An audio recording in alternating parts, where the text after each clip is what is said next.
Bonjour, bonsoir, j'espère que vous allez bien. Je suis content de vous retrouver. On parle aujourd'hui de l'abdomen, notamment de muscles et de bien d'autres choses. C'est souvent un sujet sensible, l'abdomen. C'est lié à notre image corporelle, mais aussi à notre santé. Souvenez-vous que les conseils que je vous donne aujourd'hui ne remplacent pas ceux d'un professionnel de la santé, encore moins un examen ou une évaluation. Et vous devez adapter aussi tous les conseils à votre condition et certains exercices, certains conseils pourraient ne pas convenir. Vous allez trouver beaucoup d'informations que je vais vous donner aujourd'hui dans mon livre 99 façons de soulager les douleurs au dos et au cou.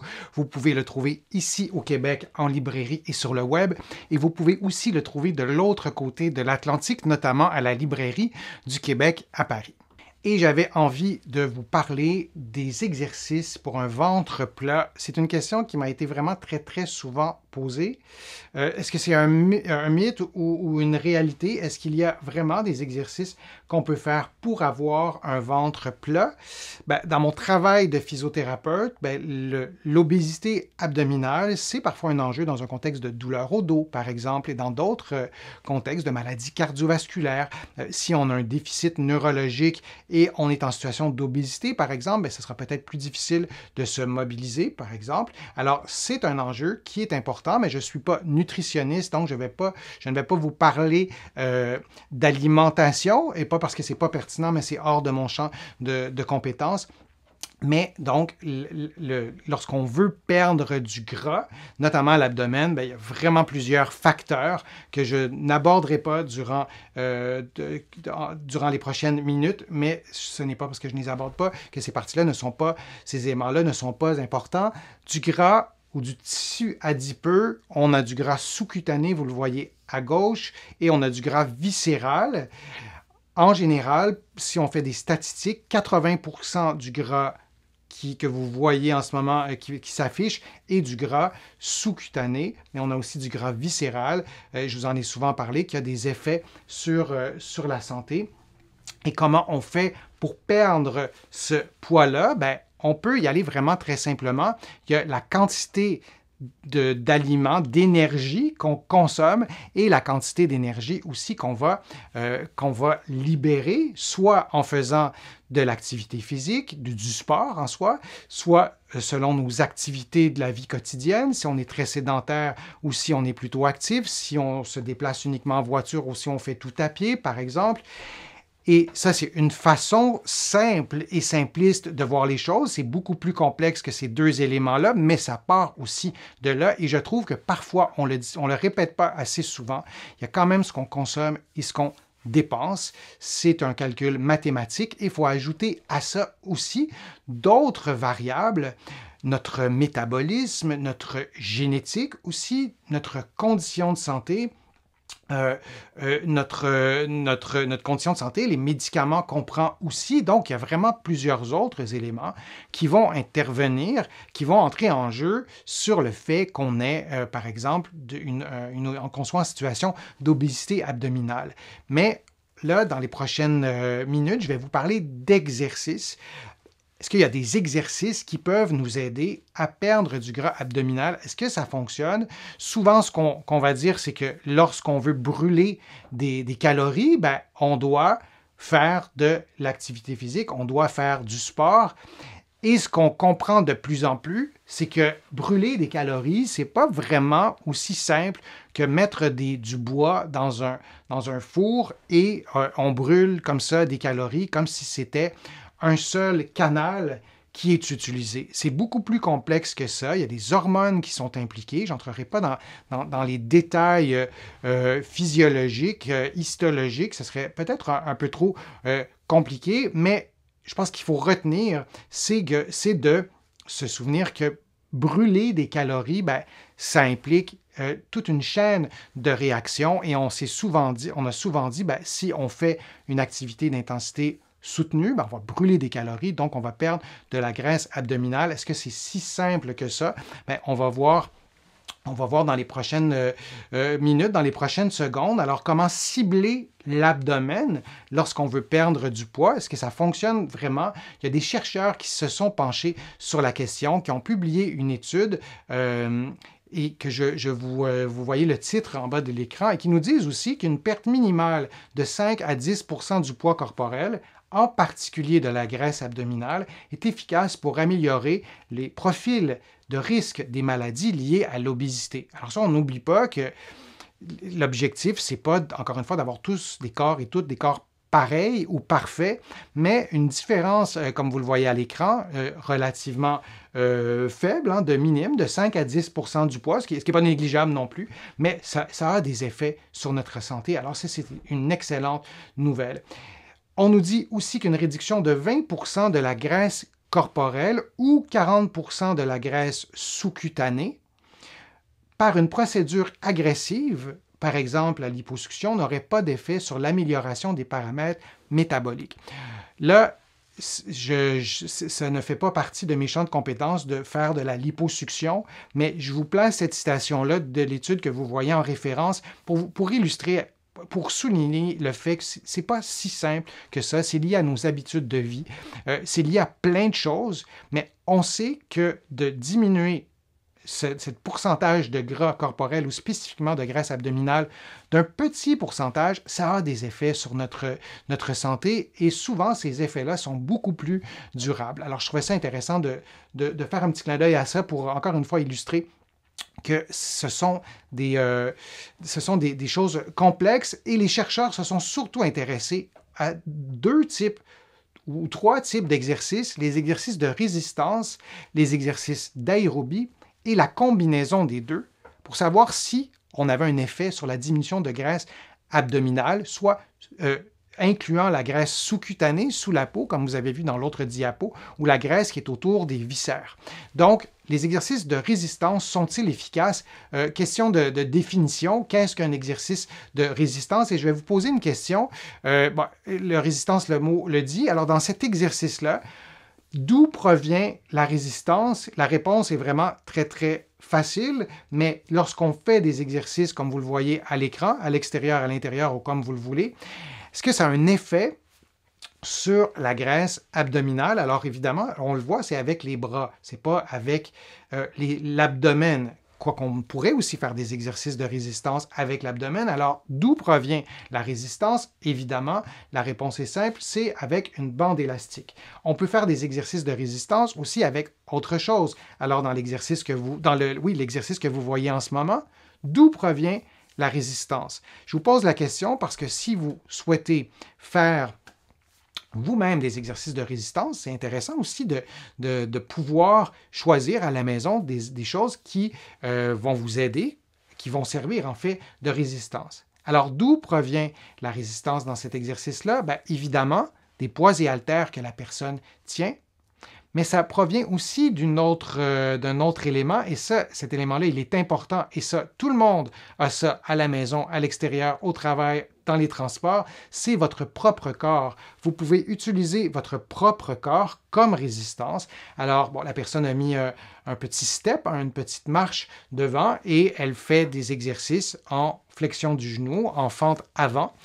Et son propre corps lui sert de résistance. C'est vrai aussi pour cet exercice-ci, donc de faire des pompes. Et je vous montre celui-là. Je vous ai souvent parlé des pompes, mais on peut les faire en étant incliné. C'est beaucoup plus facile. Et là, c'est le poids du corps qui fait en sorte que l'exercice est un exercice de résistance. Et évidemment, il y a beaucoup, beaucoup d'autres types de résistance. Le nombre de séries que vous pourriez faire, les paramètres, on va en parler dans quelques instants, mais avant, parlons des exercices d'aérobie. Ce sont des exercices, en général, pour lesquels on est un peu plus familier avec ces exercices-là. Je vous en montre quelques-uns. Alors, on peut faire des exercices d'aérobie en bougeant, en sautant, en activant ses muscles, et particulièrement ses gros muscles. Ça augmente la demande en oxygène.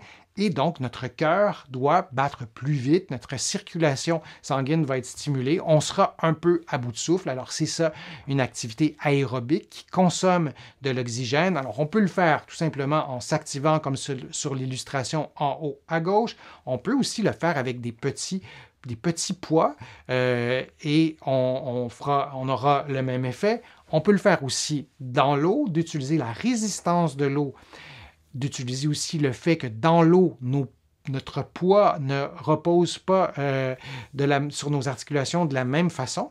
Alors ça, c'est intéressant dans l'eau. Je vous ai déjà fait des vidéos sur les exercices dans l'eau. Vous pouvez aller les voir. Mais donc, c'est un environnement vraiment presque idéal pour faire des exercices d'aérobie. Et vous pouvez aussi utiliser le poids de votre corps, comme vous voyez dans l'illustration en bas à droite, pour stimuler les battements de votre cœur, pour augmenter la dépense en oxygène et on arrive à cette façon-là à faire ces exercices d'aérobie. Et la troisième catégorie d'exercices qui a été étudiée par ces chercheurs, c'est les exercices combinés. Alors ça aussi, c'est simple. En fait, c'est une combinaison, ça le dit, d'exercices de résistance et d'exercices d'aérobie. Alors on peut le voir comme on veut. Alors on a à droite des exercices, le saut à la corde, des exercices de cardio, d'aérobie et avec une bande élastique ou tout autre objet qui vous procure une certaine résistance.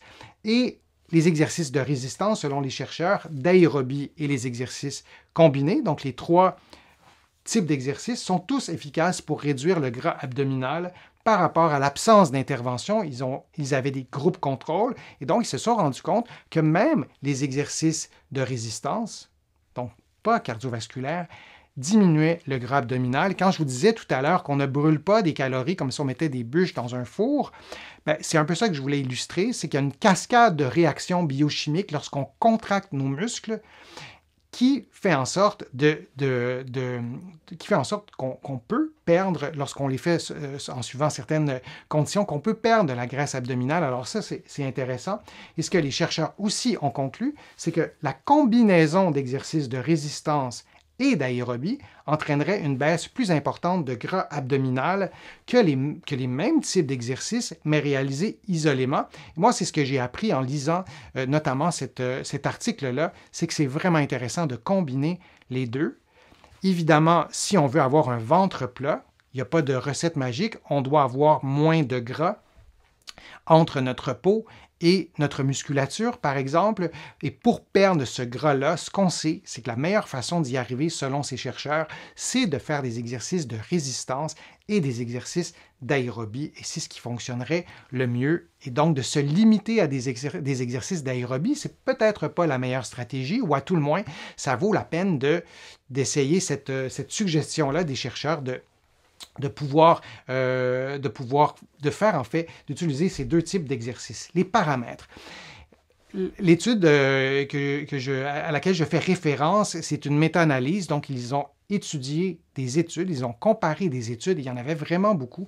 Alors les paramètres, il y avait vraiment une longue liste, il y avait une grande diversité en fait dans les paramètres. Alors je ne pourrais pas vous les résumer de façon précise parce que c'est très, très large et en soi, c'est une leçon en soi, donc il n'y a pas de recette magique dans les paramètres, mais il y avait quand même une certaine constance sur certains critères, sur certains paramètres. C'est surtout ceux-là que je veux vous présenter, la fréquence. Alors, on essaie de faire nos exercices 3 à 5 fois par semaine. Si on fait des exercices d'aérobie, on peut les faire jusqu'à 6 fois en alternant peut-être entre 2 activités aérobiques différentes. Si on fait des poids et haltères, des exercices de résistance, on veut peut-être au moins laisser passer une journée entre 2 entraînements identiques ou d'avoir 2 programmes d'exercices qui stimulent des muscles différents, par exemple. Mais pour ce qui est de la fréquence, moi, je vous conseille 3 à 5 fois par semaine et c'était pas mal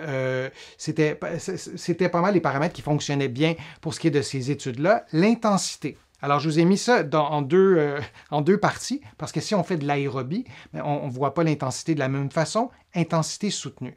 Lorsque vous faites une activité aérobique, vous souhaitez atteindre, et dans un objectif de perdre du gras abdominal, on veut aller chercher une intensité soutenue. Ça, c'est important. Comment on fait pour identifier, pour déceler qu'on pratique une activité d'intensité soutenue? On doit avoir le souffle court, on doit avoir chaud, notre corps doit dégager de la chaleur, on doit transpirer, on ne doit pas être capable d'avoir une conversation normale avec quelqu'un d'autre qui court avec nous, on doit aller chercher une intensité beaucoup plus élevée. Alors, c'est quelques indicateurs. Évidemment, on va respirer plus vite, notre cœur va battre plus vite, mais on veut avoir une intensité soutenue. C'est plus efficace.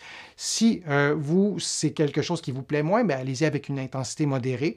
Et et vous aurez aussi des résultats peut-être qui seront moins spectaculaires qu'avec une intensité soutenue.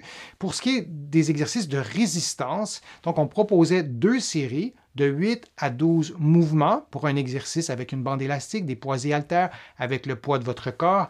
Et lorsqu'on dit une série de 8 à 12, c'est que le poids, par exemple, que vous utilisez ou la bande élastique que vous utilisez doit être suffisamment élevé pour ne pas être capable de faire 18 mouvements identiques. Si vous ciblez 12, à partir du 11e, du 12e, l'effort doit être vraiment très, très intense et vous avez compris. Et si la résistance elle est trop grande et vous n'arrivez pas à faire 8 mouvements, peut-être que c'est trop difficile, il faut ajuster tout ça. Mais le 8 à 12, ce n'est pas un chiffre au hasard. 12 signifie que vous aurez peut-être de la difficulté à en faire 13 de cet exercice. Et maintenant, la durée. La durée, et là, je vous ai mis la durée comme ça parce que de 4 à 52 semaines, il y a vraiment une gamme très large de durée, mais évidemment, on souhaite soutenir cet effort à long terme et on sait qu'à partir de 4, 8, 12 semaines, on a des effets. On pourrait parler vraiment très, très longtemps de la perte de gras, comment se motiver, pourquoi le faire, est-ce qu'on doit seulement prendre comme indicateur notre poids et se peser à tous les jours, est-ce que c'est ça qui nous motive le plus, on pourrait parler d'habitude de vie, on pourrait parler de plusieurs choses, mais je circonscris mon propos aujourd'hui aux exercices et si vous souhaitez perdre du poids, du gras au niveau de l'abdomen, oui, il y a des exercices spécifiques qui vous permettent de le faire et de résumer ça aux exercices cardiovasculaires, on sait maintenant que les exercices de résistance, des exercices qui ciblent directement vos muscles, vous permettent aussi de perdre de la graisse abdominale, même si les exercices stimulent d'autres muscles que les muscles de l'abdomen. On pourrait aussi on pourrait parler du tonus. Donc, si vous ne faites jamais d'exercice qui stimule les stabilisateurs du tronc, les abdominaux, les petits muscles du dos. Peut-être que ce n'est pas la meilleure avenue pour avoir un ventre plat, mais comme je vous le dis, vous avez des pistes très concrètes pour stimuler ces muscles, pour prendre soin de votre santé aussi. Et vous allez trouver sur ma chaîne beaucoup de programmes d'exercice pour les non-athlètes pour faire en sorte d'avoir peut-être un ventre un peu plus plat, mais surtout de diminuer votre facteur de risque de plusieurs problèmes de santé. Je vous remercie de votre attention. J'espère que les informations que je vous ai données vous ont été utiles et vous seront utiles pour prendre soin de votre santé. On a parlé de l'abdomen, que ce soit nos muscles, que ce soit le gras abdominal, mais il y a des solutions pour prendre soin de sa santé et j'espère que ce que je vous ai présenté aujourd'hui vous sera utile. Je vous invite, si vous le souhaitez, à faire une contribution sur ma chaîne YouTube et je vous le répète souvent, mais ces contributions sont essentielles à la poursuite de tous ces contenus que je vous présente chaque semaine. Je vous propose une dizaine de vidéos maintenant par semaine. J'ai développé des nouvelles techniques de production pour que ça puisse fonctionner et que je puisse continuer à gagner ma vie parallèlement à ça. Tout ça a des coûts de plus en plus élevés, notamment certains abonnements que je dois prendre pour pouvoir vous présenter tout ça. Donc, je vous remercie de vos contributions. Vous pouvez le faire aussi directement sur YouTube, soit durant le direct ou soit en cliquant sur le petit cœur si vous écoutez la vidéo en rediffusion. Vous allez trouver beaucoup d'informations aussi sur mon site web, le www.denisfortier.ca. Vous pouvez vous abonner gratuitement à une infolettre, à des courriels thématiques. Vous allez voir, c'est simple pour vous abonner. Vous allez trouver aussi d'autres informations dans mes livres, notamment mon livre 99 façons de soulager les douleurs au dos et au cou. Vous pouvez trouver mes livres partout au Canada, en librairie et sur le web.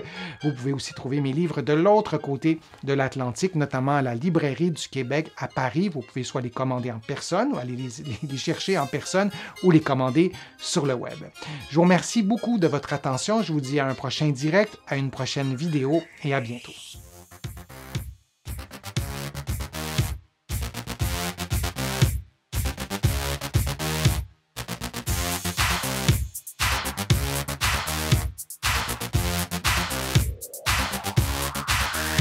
Shh.